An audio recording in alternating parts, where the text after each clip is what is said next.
So now the step of adding in some finite controls in every single one of the joint intersections. Now they're going to be set up just like one of these is, where it's sort of looped back on itself, and if the joint itself moves, it will move with it, and we need to set that up. What we also need to do is have these nice little control objects used on every single one of them.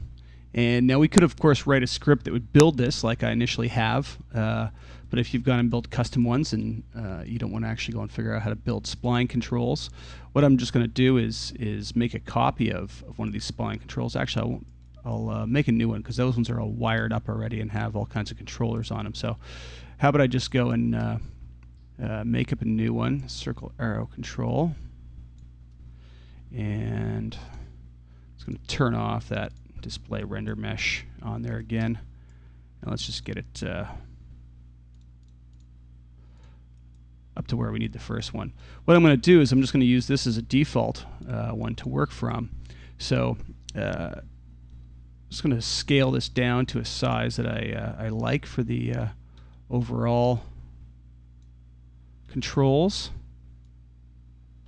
So they'll be a little bit smaller, I guess. And I'll call it master.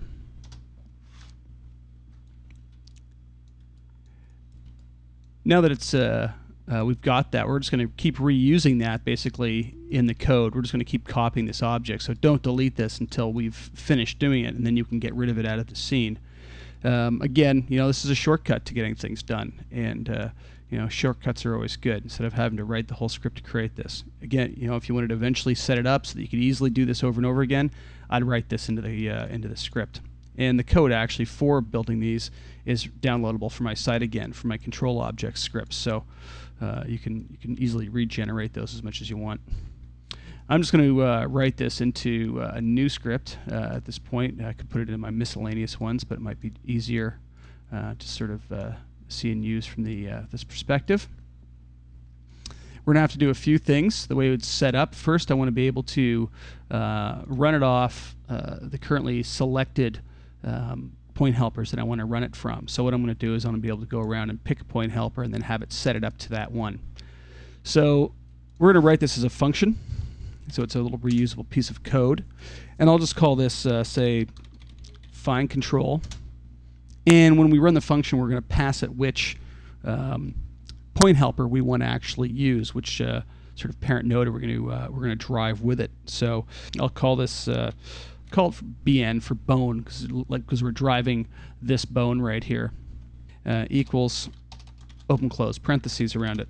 And again, the script is relatively straightforward. There's nothing overly fancy in it, just a linear code top to bottom as it steps through all the steps that we need. First thing we need to do is we actually need to make a copy of the control object.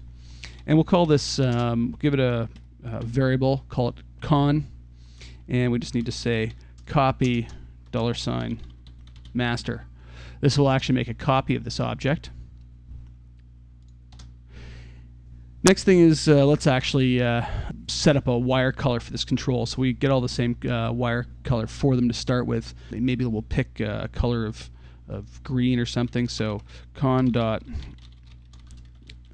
wire color equals let's see, R, say maybe 150 and 0. So R, G, and B. So a green value of 150. And then we need to set its position and its whole transform, position and rotation. We'll set scale and everything because that won't matter, but we'll just set it with a transform. So what we want to do is make sure that this copy of this object, once we've copied it, is actually snapped right to this object here. So we'll just say con dot transform equals bn dot transform. So now that this will make a copy of that object, and I seem to have written something wrong.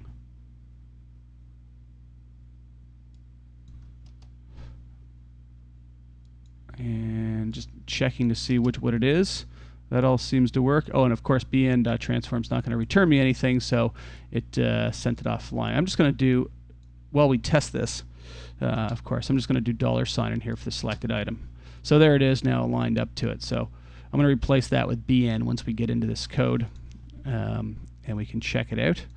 Or maybe I'll do it now and actually run it as the function. How about that? That might even be an easier way of dealing with this to show you how it all works. So there's the control object that we added. So again, running this function, if I just evaluate this whole piece, transform in undefined, still same thing. Transform in undefined. I didn't have anything picked, I guess. Well, I'll get this right eventually. So let's actually select an item.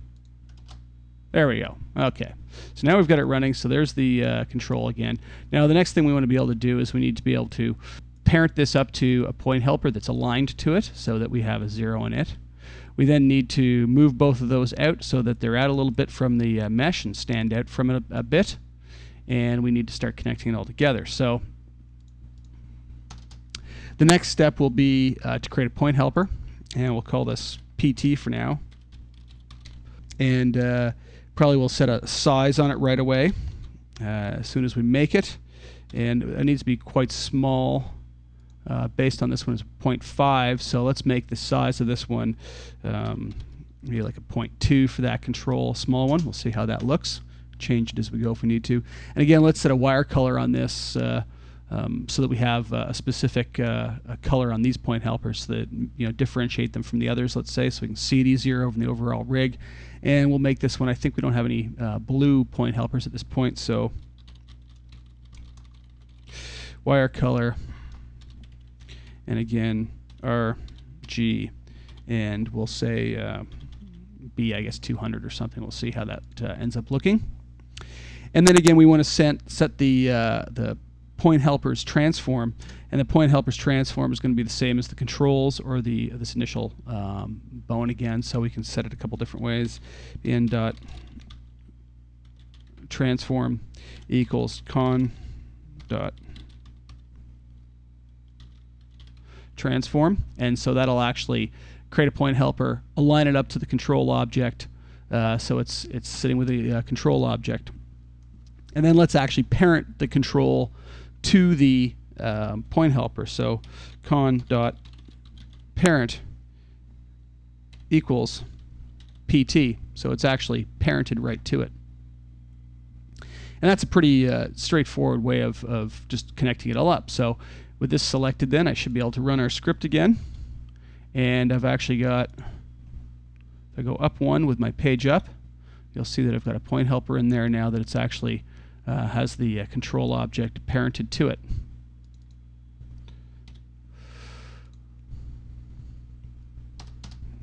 So the next thing is to actually set a parent for the point helper. The point helper has to be parented up to the control that we have selected, the point helper we have selected, sorry. And again, exactly the same thing, but pt.parent equals bn, and that will parent it to it. And then what we want to do is we want to actually shove it out a little bit, push it out along the z-axis, and it's best to get access to the actual controller at that point. So pt.position.controller will return the actual controller for the point helper, the position controller. And then we want to get the third controller down, which would be the z-axis, and that'll get the third controller down.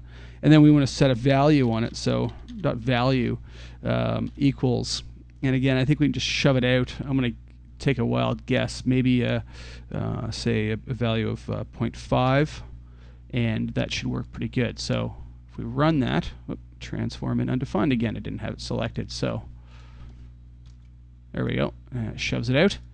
And pushes it out 0.5, maybe a bit further. Let's try about a 0.7. We can go around and adjust them afterwards, obviously. And we'll pick our control again. And there it is. And you can see that now the control is parent to the point helper that's aligned to it, and that point helper is parented up to the one that we had selected. And we're just going to go through it step by step slowly as we do this. Now you want to be able to set the list controllers and then start to wire everything and hook everything together. So the next step would be creating a position list.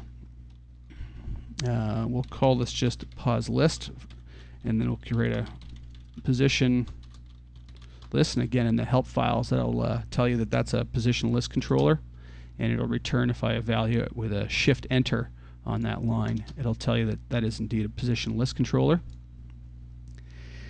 So from here, what we want to do is we want to take the control object, add the position list controller, set it up with the 0 track, the animation track, and make sure the animation track is active, so the second track is active, and then we name them as such, 0 and animation, so they match all the other controls based on the way that my pen rigging utils script names everything. Again, you can make up your own naming convention without a problem. We'll set that in here. So there's a position list. So con.position.controller equals pos list. And then you need to, we can start setting names on them as we go down them. So the way you do set the names on them is the position list. And this is why I've made it a variable. I don't need to keep referring to con.position.controller to get the position list. I've created a variable of the position list here, and I can keep just accessing the copy of the position list controller over and over again. So with the position list that I've got here, I can actually say dot set name, and what you do then is you list which controller in the list, which integer, so it's the first one, and what is the name you want to give it. So we'll just call it 0, and that will set it to a name of 0. That first controller will be the initial controller because it'll it'll keep the initial position XYZ controller that was on the object when it was initially built. So it'll put that in there. We're going to name that 0. Next thing we want to do is we want to be able to, in the available track, which will be the second track in this case, we want to add a position XYZ. So pos list dot available, and you can see it gives a value of 000 dot controller. It's just giving us an empty controller. Basically, it's just a placeholder controller in a sense that's there that can't do anything at this point. Equals position XYZ, and that will the position XYZ return a position XYZ controller. So we've got that in there. And now we want to be able to set the second one active, and we want to be able to set its name. So pos list dot active equals 2, and that will set the second track active. And then we want to set its name, so the same thing again, pos list dot set name. Sorry, we're setting, and the second one, and this one is going to be called animation. So there's the position list set up on the actual control object. Let's just test our theory and make sure that it all works properly. I'll make sure that the point helper is actually picked this time. Run it. If I go and check the track view, we should have a position list controller on this now. And if I were to check the properties of it, we've got a 0 and an animation, and the second one is currently active. So that's been set up nicely on there. Now with the next step is going to be to connect, with wire parameters, everything together the way we need it to be connected up. So we need to do a couple of things. We need to find out which controller is currently available on this, because this again, let's show this in our nav here. It's already been wired to several things, so we're actually wiring up to the available track. So we need to know where that is, and that's with the dot available for this list controller once we get it, so we'll be able to find that. We also need to be able to set the name on the controller. We want to be able to do that just to say that it's been connected up to this control object that we've created, and you know, just to make it easier to follow. Right now we haven't been naming these ones because we did these ones by hand, but the other scripts that I set up, we're actually setting up and making sure that things were named as we went, and it's kind of a good idea to do that. Rename these you know, list controllers through the UI here and be able to tell you, so you can look at which ones are wired to which instead of it just saying, you know, position wire.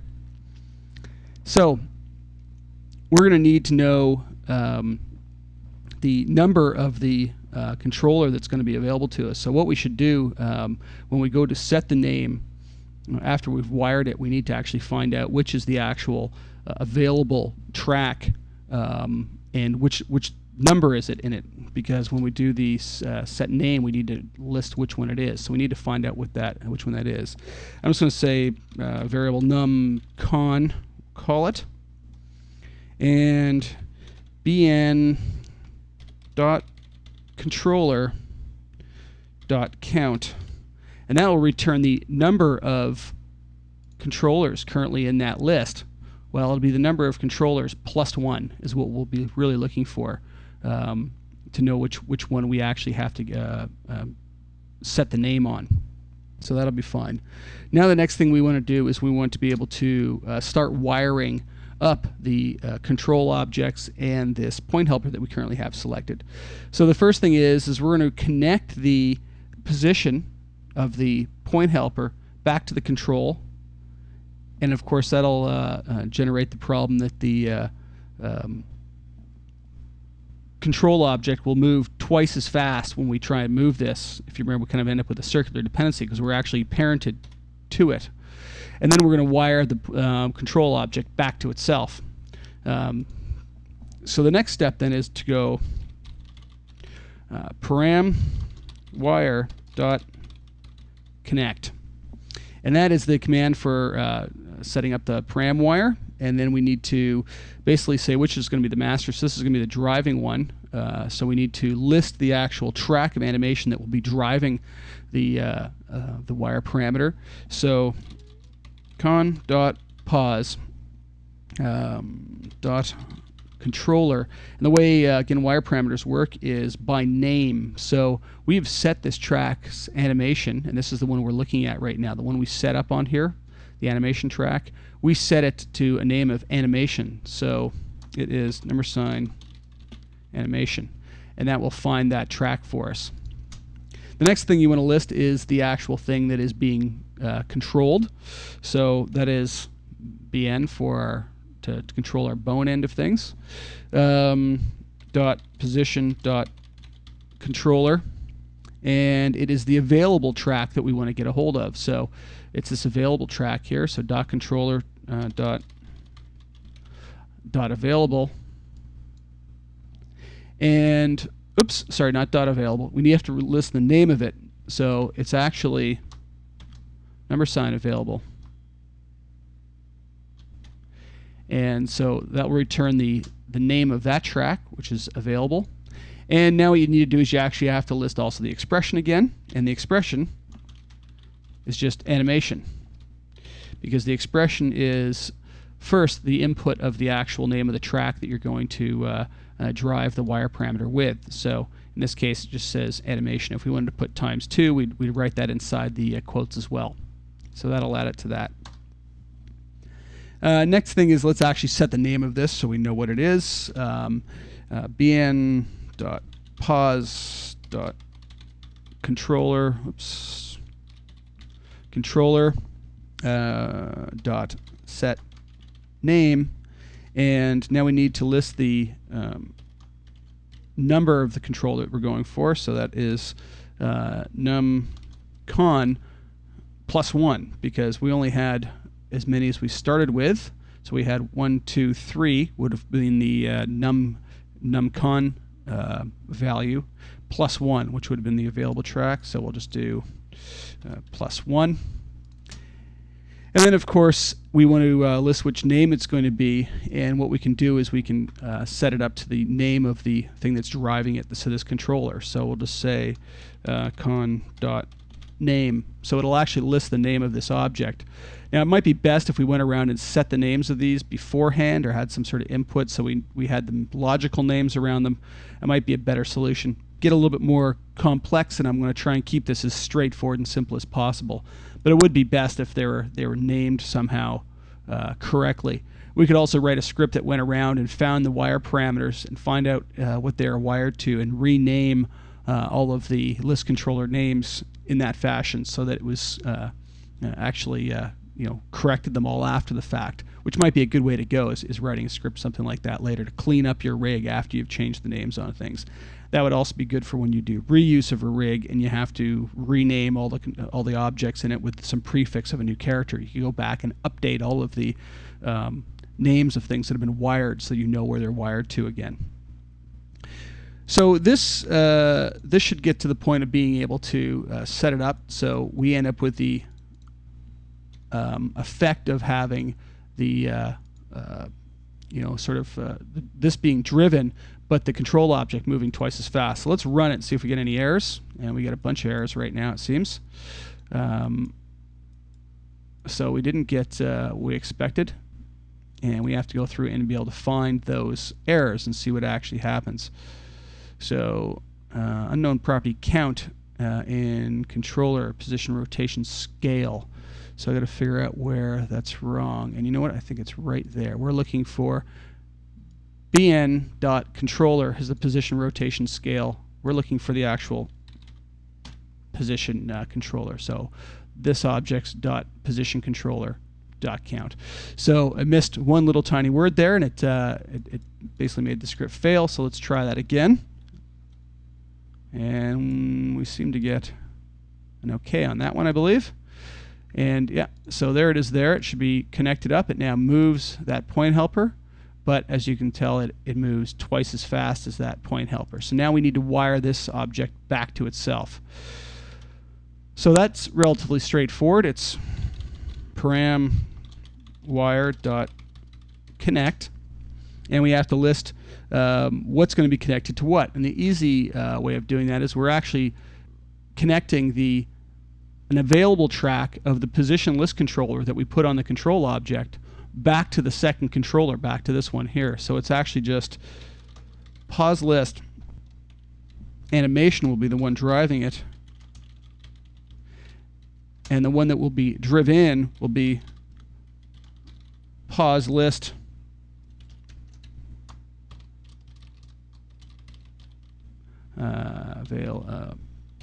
available.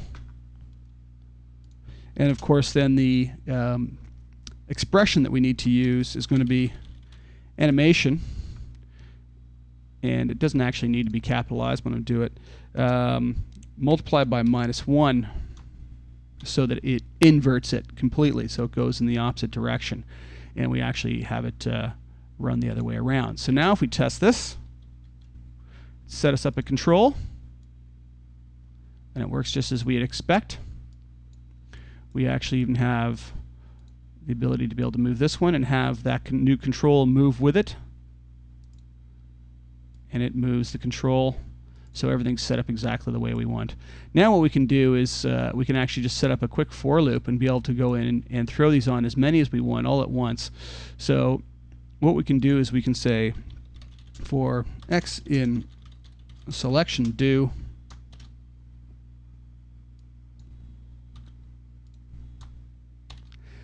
And now what we can do is we can, with this function that's been evaluated, we can simply pass it that line right there. And again, if we wanted to drop it into a button or something, we could easily go in and pull up our button bar that we've got and go in and create a new button for this. And what it means now is you can go around, you should be able to pick multiple point helpers that we're looking for and be able to run it. You can see that it's just immediately dropped in control objects for each individual one that we've got picked. So now it's a matter of going around just the whole character and making sure that each one of the Point helpers that controls a bone intersection has got an individual control on it, and each one of those currently will be called Master 01, Master 02, Master 03, and they'll be building lots of them. There's 01, there's 03, and so we'll have a bunch of these master controls floating around. We'll have to go back and name them properly. Same with all of these. We'll have to go back and name them so they're not arrow, CNTO 2, 3, 4, as well as all the bones and everything. I tend to do all this sort of things last with scripts again to get it done quickly, and I didn't want to go through showing you renaming things because obviously that's pretty basic and not an intermediate level chore to do. Sometimes in production, I hand this off to newbies in the production, students that are doing their placements, so they can get used to working with stuff like this, and they just go around and rename things and check that kind of stuff so they get used to the working methods. I'll pass it off to junior riggers that are trying to get better at it and learn it and get used to the fact that everything's got to be named. That's why I don't have to do it anymore. So that works really nice. I'm going to go around and set all those controls up, and so we've got one on each one, and then we'll take a look at how well our face is actually deforming and how flexible it is and what kind of shapes and forms that we can get out of it. So here is the final setup for the rig, the way it's currently been set up by us. So I've got the finite controls that are set up in a lot of the different locations. A few of them have not bothered. I didn't bother with one underneath the cheek here, underneath the eye, sorry. I could have added one there. I didn't add one underneath the chin here because I didn't have a point helper there yet, but again, I could have easily added it there. Wouldn't, you go back and check. But now you've actually got these level of finite control, and the difference being with something like doing this control and doing the finite control is obvious. You're only moving that center portion of the lips, or you're actually moving the corner of the mouth now, just the corner. And so the top controls can be used to get the initial pose and get close to what you want, and then the other controls can be used for the interim poses. Here's just a quick breakdown of the animation I used for when I was skinning, just going through some big ranges of poses to see what I would get, trying to take the face through some major poses. And of course now what we can do is we can go through and we can try and refine some of the poses to decide what we might want using this secondary set of controls. We can tweak the mouth areas in different little sort of situations in different spots where we might have wanted something very specific. I even added them to the eyebrows, so you could go in and actually easily animate the eyebrows this way without using this one, just grabbing them both and moving them straight up and down. So I'm not even sure that this control would be the use for the animators, because it might be a little too foreign for them to want to work with, having this sort of system set up. It's one of those things. It's cool, but will they use it, or would they just go with these controls as they know they'll get exactly what they want, how they want it, without sort of wondering how this sort of reacts to the eyebrow. So sometimes, the cool stuff isn't really what you want. We could easily puff cheeks over here now, and just in an individual spot, so the character has something in their mouth, gumball in his mouth. We can actually handle very simple little situations and areas. Again, we could also tweak the shape of the mouth here and make it a lot more sort of aggravated by forcing it up into on the secondary level. You could even force it down and out, round out the mouth some.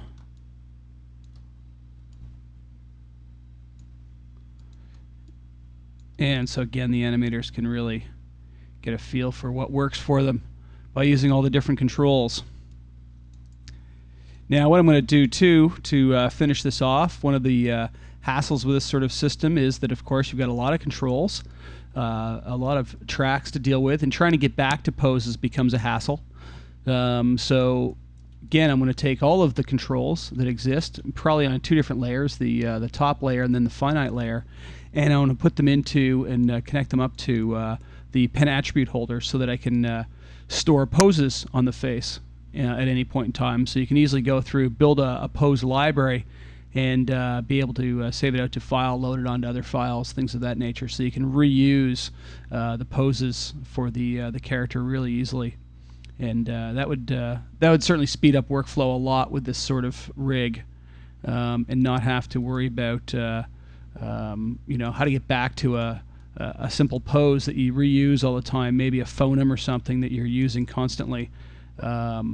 You don't have to worry about sort of how do we get back to that pose. It's there, it's saved. You can just simply grab it and reuse it however you want. So you can see with those finite controls, you can really force the face into some very specific poses. The other nice thing about the way this is set up as well with these controls is you'll actually notice that the finite control controls the top level control and vice versa. They actually control each other. Again, that sort of loop dependency thing's going on. Now it actually isn't set up on this one, so I'm probably going to set up the same sort of loop dependency going on this control as well, because right now it's not doing that. You can pull the finite control away from it, and it starts feeling a bit odd because then this isn't in the same place again. So I think I'll go and just set that up, and that'll be the final tweak on this this character's face. It really has some really, really great looking expressions that we can pull off with it now. Quite easily, quite quickly, and it's all reacts very quickly.